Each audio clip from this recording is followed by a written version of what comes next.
आप समझते हैं कि क्या हमें भी कू ऐप ज्वाइन करना चाहिए पाकिस्तान को? हेलो एवरी आज का हमारा टॉपिक ये है इंडियन कू ऐप, जो कि हम पहले भी कवर कर चुके हैं, लेकिन इसमें एक बड़ा ट्विस्ट ये आया है कि Nigerian country has ban Twitter and they joined Indian Koo app. इसका मतलब ये है कि नाइजेरिया ने ट्विटर को बैन करके इंडियन कू ऐप को ज्वाइन कर लिया है, जिसका ऑफिशियल अकाउंट आप इंडियन कू ऐप पर देख सकते हैं, और ये पहला ऑफिशियल अकाउंट है जो फॉरेन कंट्री का है।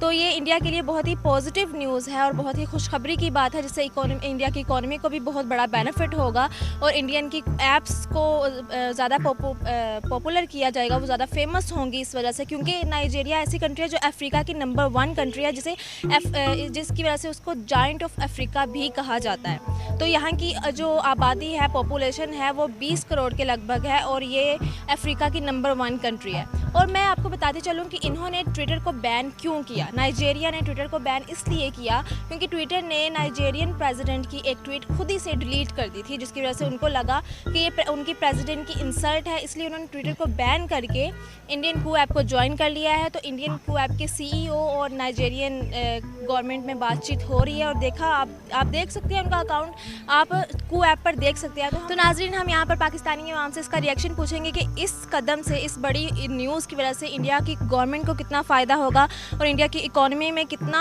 बेनिफिट आएगा। तो आगे चलते हैं, हमारे साथ रहिएगा और पाकिस्तानी अवाम का रिएक्शन जानते हैं। वीडियो को एंड तक ज़रूर देखें। नाइजेरिया ने जो ट्विटर ऐप बैन कर दिया अपनी कंट्री में, उसके लिए उन्होंने कानून बनाया कि अगर कोई और मतलब उनकी कंट्री में VPN या प्रॉक्सी वगैरह जैसी ऐप्स को यूज़ करके उसको यूज़ करेगा ट्विटर को, तो उसको जेल हो जाएगी। तो इस बारे में क्या कहेंगे? आई थिंक किसी को बैन तो नहीं करना चाहिए, लेकिन उसके अल्टरनेट डेफिनेटली होने चाहिए।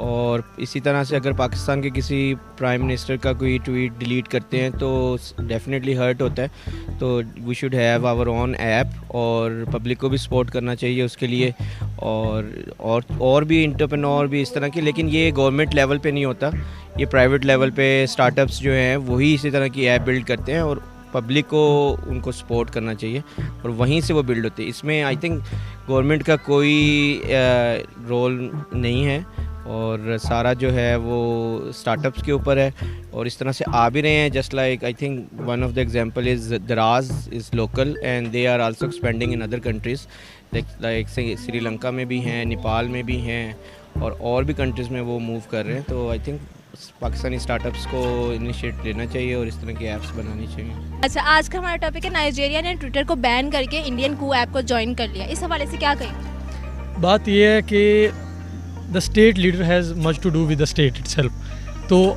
उनका इनिशिएटिव बहुत अच्छा है क्योंकि उन्होंने अपने स्टेट की बिहाफ पे, स्टेट उनको सपोर्ट कर रही है इस चीज़ में। अगर उनका ट्विटर अकाउंट डिलीट किया गया या उनका ट्वीट को ख़त्म किया गया है तो इट मीन्स कि उनके अंदर यूनिटी है। और अगर उनके लीडर को नहीं एक्सेप्ट किया गया ट्विटर की तरफ से या उनके लीडर का जो मोटिव था उसको नहीं उन्होंने पसंद किया तो पूरे नेशन से उसको बैन कर दिया गया। तो ये यूनिटी जाहिर करता है जो पाकिस्तान में ऑब्वियसली नहीं है। तो अगर पाकिस्तान का किसी भी जगह पर बैन होगा कुछ भी तो the people will react like they will amuse themselves from this act. तो ये नहीं होने वाला, पाकिस्तान में ये यूनिटी नहीं मिलेगी।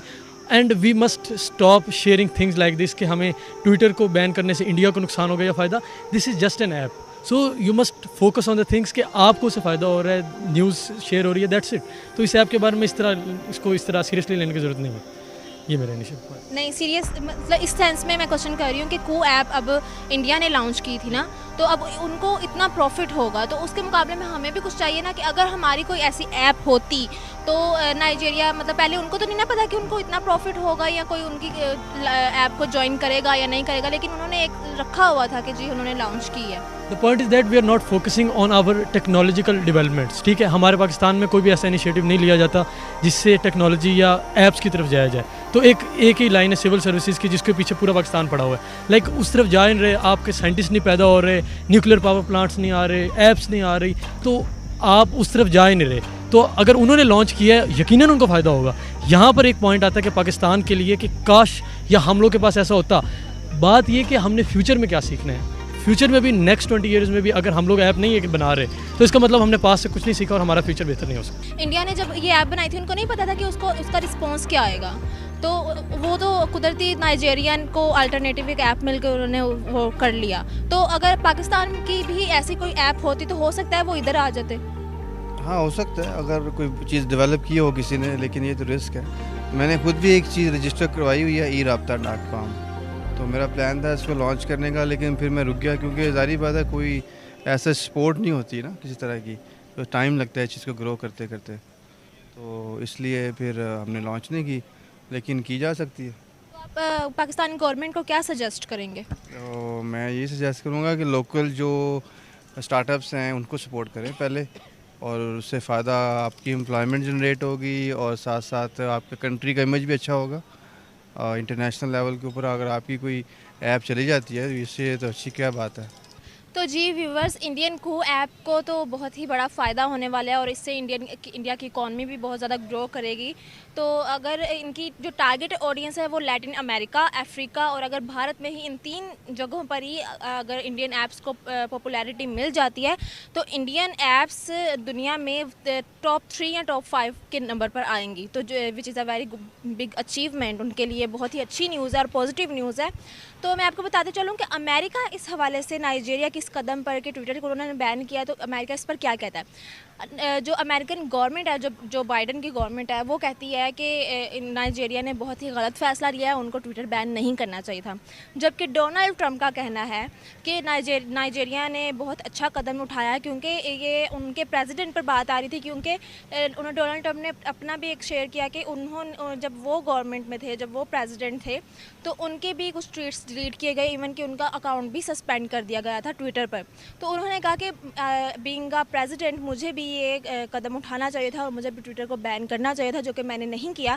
लेकिन उन्होंने उनके नाइजीरिया की इस कदम को सपोर्ट किया कि कंट्री अगर किसी एक्टर या एक्ट्रेस या किसी भी सिंगर का अकाउंट आप सस्पेंड कर दे तो उनको भी बहुत दुख होता है, लेकिन वो तो एक अलग बात है। लेकिन किसी कंट्री के प्रेसिडेंट या प्राइम मिनिस्टर जो कि एक कंट्री को शो कर रहे हैं, उनको रिप्रेजेंट कर रहे हैं, और उन्हीं के अकाउंट को आप सस्पेंड कर दें या उनकी ट्वीट्स को डिलीट कर दें, तो एक इंसल्ट वाली बात है। तो इसी पर डोनाल्ड ट्रंप की, ये तो डोनाल्ड ट्रंप की राय थी, तो आपकी राय चेंज भी हो सकती है। तो हमारे साथ रहिए, और पाकिस्तानी अवाम से तो बात कर ही रहे हैं, तो उनके रिएक्शन जानते रहेंगे। हमारे साथ रहें और वीडियो को अंत तक ज़रूर देखें। आप दोनों से एक क्वेश्चन है कि इंडिया ने ना अपनी एक कू ऐप डाउनलोड मतलब मार्केट में इंट्रोड्यूस करवाई थी और कुछ अर्से पहले, तो अब वो ना ट्विटर की अल्टरनेटिव थी, लेकिन उसकी इतनी पॉपुलैरिटी नहीं थी। लेकिन जब से नाइजीरिया ने उस ऐप को ज्वाइन किया है तो उसकी पॉपुलैरिटी बढ़ रही है। तो अगर ऐसे ही रहा ना तो मतलब उसकी इंडियन ऐप्स ऐसे ही पॉपुलर होती रही ना, तो इंडियन ऐप्स जो है ना वो ऐप्स के मामले में पूरे वर्ल्ड वाइड 3रे या 5वें नंबर पर आ जाएगा। इस हवाले से आप क्या कहें? इस हवाले से हम यही कहेंगे कि वो एक अच्छी कह लें कि कौम है, ठीक है, वो अपने जो है एक दूसरे को सपोर्ट करती हैं, जेलिसपन नहीं उनमें। अगर आप वहाँ पे काम कर रही हैं तो वो मैं आपको सपोर्ट करूँगा, बजाय ये कि मैं आपको डिग्रेड करूँ। पाकिस्तान में ये है कि जो डिग्रेड किया जाता है थोड़ा सा, अगर मैं बताऊँ तो इंडिया ये है कि वो हर चीज़ को जो सपोर्ट करते हैं, और जो उनकी कोशिश ये है कि वो हर काम में जो है ना दुनिया से नंबर 1 पे हो। तो इस वजह से वो कोशिश करते हैं और उनकी जो कोशिश है वो रंग भी लाती है। और आप क्या कहेंगे? बिल्कुल ये कहेंगे, लेग पुलिंग एक पाकिस्तान में सबसे बड़ी की जाती है, और इंडिया में ये है कि इंडिया हर लिहाज से ऊपर जा रहा है। जिस तरह आपने बताया कू ऐप एक आ गई है ट्विटर के अल्टरनेटिव, तो इंडिया आप जिस फील्ड में देख लें, टेक्नोलॉजी में खास तौर पे इंडिया हर चीज़ में ऊपर जा रहा है। पीछे गूगल के CEO देख लें, वो उधर बैठे हैं। यानी कि मैं कहता हूँ इंडिया बहुत अचीवमेंट कर रहा है। हमें भी सोचना चाहिए कि पाकिस्तान में भी ऐसे होने चाहिए, अचीवमेंट करनी चाहिए, लेकिन पाकिस्तान में भी इस तरह के अफसोस की है बात कि नहीं है। अस्सलाम वालेकुम। वालेकुम अस्सलाम। क्या नाम है आपका? फरवा। डॉक्टर फरवा। अच्छा, डॉक्टर है, और इसके अलावा क्या करती हैं? मैं अभी रिसेंटली ब्लॉगिंग स्टार्ट की है। वाह, ब्लॉगिंग स्टार्ट किया यूट्यूब पर? नहीं, इंस्टाग्राम पर। पेज का नाम बता दें, हमारी ऑडियंस हमको देख सकती है। डॉक्टर फरवा रमज़ान। ठीक है। अच्छा, मुझे फरवा, आज का हमारा टॉपिक है कू ऐप, जो इंडियन कू ऐप है। तो हमारा टॉपिक ये है कि मेड इन इंडिया में, मतलब वो अब अपनी हर चीज़ खुद से लॉन्च कर रहे हैं ना। उन्होंने ट्विटर की अल्टरनेटिव ये ऐप लॉन्च की थी कुछ अर्सा पहले, तो अब वो आहिस्ता आहिस्ता पॉपुलर हो रही है, और नाइजीरियन कंट्री भी का जो ऑफिशियल अकाउंट है वो नाइजीरिया भी अब उस ऐप की तरफ जा रहा है। तो इस हवाले से आप क्या कहोगे? अगर इंडिया ऐसा काम कर रहा है तो ऑब्वियसली पाकिस्तान को भी ये काम करना चाहिए, अपनी चीज़ को प्रमोट करें। वैसे भी मैं एक बात कहना चाहूँगी कि हम लोग दूसरे वेस्टर्न कल्चर में जो हैं वो अपने आप को पूरा कन्वर्ट कर लिया हुआ है, हम अपना भूल गए। हम ये समझते हैं कि उर्दू बोलनी है तो वो बंदा पढ़ा लिखा ही नहीं है यार, ठीक है। तो मुझे ये होता है कि आप उर्दू को प्रमोट करो, आप अपनी जो टेक्नोलॉजी है, अपने जो आपके ये जो सॉफ्टवेयर हाउसेस में काम करते हैं उनको यार नौकरी नहीं है। यही सही बात आपने कहा कि उर्दू को हम समझते ही नहीं है कुछ, और लोगों ने ना इंग्लिश बोलनी सीखी नहीं है, लेकिन उर्दू को ख़राब करना सीख लिया है। करना सीखा है। मैंने जो ब्लॉगिंग स्टार्ट की उसका भी एक मेरा पॉइंट ऑफ व्यू ये था कि हर जो ब्लॉगर है, ठीक है वो सब बहुत अच्छी हैं, ठीक है, लेकिन सब इंग्लिश को यूज़ कर रही हैं, सब वेस्टर्न कल्चर को यूज़ कर रही हैं। यार पाकिस्तान में हो, आप पाकिस्तान को फॉलो करो ना, अब अपनी चीज़ को फॉलो करके उसको आगे लेके जाओ। अब जैसे चाइना है, कोई वहाँ पे जाता है तो वो चाइनीज़ में बात करता है, वहाँ पे ट्रांसलेटर उन्होंने वैसे रखे हुए हैं, वो चाइनीज़ ही बात करेंगे। हम लोग जब बात करते हैं किसी और कंट्री में जाते हैं, हम इंग्लिश बोलते हैं।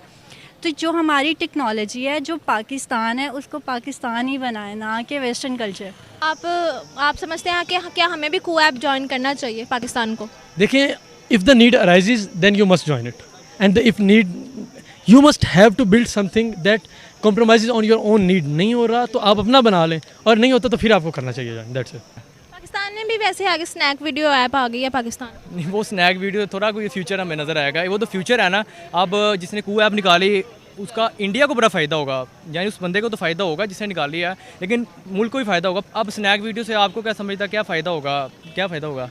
यही होगा कि पाकिस्तानी अवाम जो है, मैं तो यही कहूँगा, जो अपनी जो राय है कि बेहयाई की तरफ आती है। जैसे आप टिकटॉक लेते हैं, वहाँ पे जो पाकिस्तानी अवाम जो है बेहयाई आ रही है।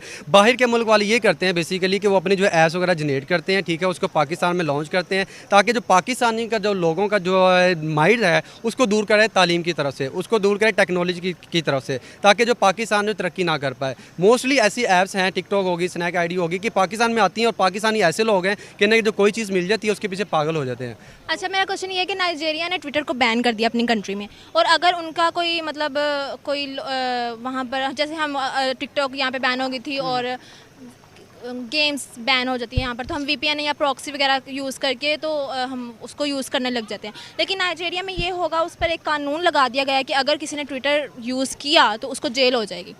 उसके हवाले तो मैं वही बताऊंगा ना कि बाहर के जो मुल्क हैं वहाँ पे कानून को फॉलो किया जाता है, वहाँ पे कानून बहुत ज़्यादा सख्त है। यहाँ पे एक तो हमारे हुक्मरान है, कानून को ज़्यादा बनाते हैं, अगर बना लें तो हमारी पाकिस्तानी जो अवाम इंक्लूडिंग मी उसको फॉलो नहीं करेंगे। नाइजीरिया का ये कैसा आपको लगता है, ये फैसला अच्छा या बुरा है? नहीं, ट्विटर तो एक वर्ल्ड वाइड ऐप है। आप देख रहे हैं जितने भी ओबामा से लेकर मेरे जैसे आम बंदे तक सारे ट्विटर से अपना पैगाम पहुँचाते हैं। लेकिन अभी आप देख रहे हैं अगर बैन कर दिया तो उसका अल्टरनेटिव ऐप जो भी होगी वो भी इतने टाइम लगेगा उसको, तो मेरे ख्याल से अभी अच्छा फैसला नहीं इतना। लेकिन उनके मतलब प्रेसिडेंट की ट्वीट को उन्होंने डिलीट कर दिया था, कि मतलब वो यूज़ कर रहे थे, उनके प्रेसिडेंट ने कोई ट्वीट की और ट्विटर ने पीछे से डिलीट कर दी, तो फिर भी उनको ये लगा कि उनके प्रेसिडेंट की इंसल्ट है। और इसके बारे में डोनाल्ड ट्रंप का भी यही कहना है कि अगर क्योंकि उनका भी जब वो प्रेसिडेंशियल में थे, वो प्रेसिडेंट थे, तो उनका भी अकाउंट एक बार सस्पेंड भी हुआ, उनकी ट्वीट्स डिलीट की गई, तो उनका तो कहना है कि बहुत अच्छी राय है। तो आप क्या कहेंगे?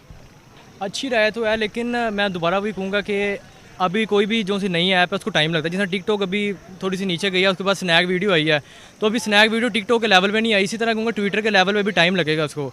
तो अभी बैन करना फ़िलहाल मेरे ख्याल से भी नहीं, फ़ायदा मंद नहीं था। तो जी व्यूअर्स, कैसा लगा आज का शो? उम्मीद करती हूँ आपको पसंद आया होगा। कमेंट सेक्शन में अपनी राय का इजहार ज़रूर कीजिएगा, और ऐसे ही ढेर सारा प्यार करते रहें, और ऐसे ही इन्फॉर्मेटिव वीडियोस देखने के लिए हमारे चैनल को सब्सक्राइब कर दें और बेल आइकन वाली घंटी लाजमी दबा दें, ताकि हमारी वीडियोस टाइम टू टाइम आपको मिलती रहें। हम मिलते हैं आपको नेक्स्ट वीडियो में, तब तक के लिए अल्लाह हाफिज़। अपना ढेर सारा ख्याल रखें और ढेर सारा प्यार।